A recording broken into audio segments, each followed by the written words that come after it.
کہ میرے دوستوں چند دن کی دنیا ہے، ایک دن سب کی آنکھ بند ہونے والی ہے. آج ہم زمین کے اوپر ہیں، اختر بھی میرا نام اختر ہے، آج ہم بھی زمین پر ہیں، اوپر ہیں. ایک دن ایسا آئے گا کہ ہم سب کے سب زمین کے نیچے ہوں گے، چاہے 40 سال کے بعد آئے، وقت ایسا آئے گا سارے لوگ جتنے آج بیٹھے ہیں ایک دن زمین کے نیچے ہوں گے.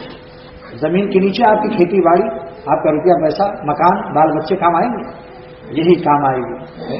عمل صورت کام آئے گی اور سیرت کام آئے گی. سیرت بھی بناؤ اور صورت بھی بناؤ. حضور صلی اللہ علیہ وسلم نے اس کو شرن یہ فرمایا، بخاری کی حدیث ہے، بڑھاؤ داڑھیوں کو اور موچھوں کو کٹاؤ.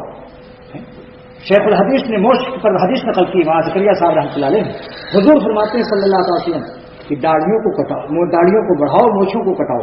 اور فرمایا من طول شاربہ، جو موچھوں کو بڑی بڑی رکھے گا، لمبی کرے گا، لا یجد شفاعتی، قیامت کے دن ہماری شفاعت نہیں پائے گا. آج مسلمانوں بھی بڑی بڑی موچھ رکھتا ہے. بتاؤ، حضور صلی اللہ علیہ وسلم نے موچھوں کو کٹاؤ. حضرت عبداللہ بن عمر رضی اللہ تعالیٰ عنہ صحابی کا بخاری شریف کے اندر دیکھو روایت موجود ہے، اتنا باریک کرتے تھے کہ یہ کھال کی سفیدی بھی نظر آتی. 4 عذاب موچھ بڑی بڑی رکھنے والوں کے لیے. نمبر 1 کیا ہے؟ نبی فرماتے ہیں سرور عالم صلی اللہ علیہ وسلم، جس کا دل چاہے مجھ سے سند ثبوت حاصل کرے اس حدیث کو، جو شخص کی لمبی موچھیں رکھے گا قیامت کے دن میری شفاعت نہیں پائے گا، حوض کوثر پر پیاسا مرے گا، ہم اس کو نہیں پلائیں گے پانی، اور عذاب دیا جائے گا قبر میں. منکر نکیر اس کے پاس غضب اور غصے میں آئیں گے. اور پیجامہ ٹہنے سے اوپر کر لنگی بھی تھوڑے سے. صورت بنانے کا تو بہت آسان کام ہے، سیرت بناتے رہو سب، سیرت بعد میں بنتی رہے گی، کم سے کم شکل تو ٹھیک ہو جائے. پیجامہ ٹخنے سے اوپر نہیں کرے گا. بخاری شریف کی حدیث ہے، جو اپنا لنگی یا اپنا پیجامہ ٹخنا چھپائے گا اس کا اپنا حصہ جہنم میں ملے گا. ماس فلا من الکعبین من الازار فی النار، بخاری شریف کی حدیث ہے، جو سب سے بڑی کتاب حدیث کی مانی جاتی ہے. ہم یہ کہتے ہیں دوستو یہ ٹخنا چھپانے میں کیا فائدہ؟ اپنے نبی کا حکم سمجھ کر، مولوی کا حکم نہیں ہے.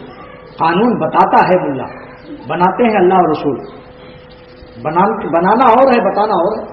میں نے تو حضور صلی اللہ علیہ وسلم کی بات بتا دی، مگر ہم نے بنایا نہیں یہ قانون، بنایا رسول اکرم صلی اللہ علیہ وسلم نے کہ اپنے پیجامے اور ٹخنے کو کھلا رکھو. حضرت عمر رضی اللہ تعالیٰ عنہ کو شہید کیا گیا، خنجر لگا ہوا ہے، فیروز نام کا تھا وہ قاتل. آج ہم مسلمان ہو کر اپنے لڑکوں کا نام فیروز رکھتے ہیں، رونے کا مقام. فیروز قاتل عمر رضی اللہ تعالیٰ، اس کا نام کیوں رکھتے ہوئے؟ لیکن اس وقت بھی ایک غلام آیا اور خون بہ رہا ہے. حضرت عمر رضی اللہ تعالیٰ اپنے رب سے ملنے والے ہیں، خون بہ رہا ہے. آپ نے فرمایا اے غلام، ٹخنے سے اوپر کر لے اپنی لنگی. اگر معمولی حکم ہوتا تو یہ ایسا کیوں فرماتا؟ کسی وجہ سے ہو، چاہے تکبر سے ہے تب دو حرام، 2 گناہ کبیرہ ملے گا، اور اگر تکبر نہیں ہے تو 1 گناہ کبیرہ تب بھی ہوگا. ابن حجر اسقلانی نے اس حدیث کی شرح لکھی، بخاری کی 14 جلدوں میں شرح لکھی. فرمایا کہ وظاہر الحدیث یدل علی حرمت الاستدلال ہے، اگر تکبر ہو یا نہ ہو ہر صورت سے ٹخنا چھپانا حرام. یہ ابن حجر اسقلانی کتنے بڑے محدث ہیں، 1 لاکھ حدیث کے حافظ، بخاری شریف کی 14 جلدوں میں شرح لکھی.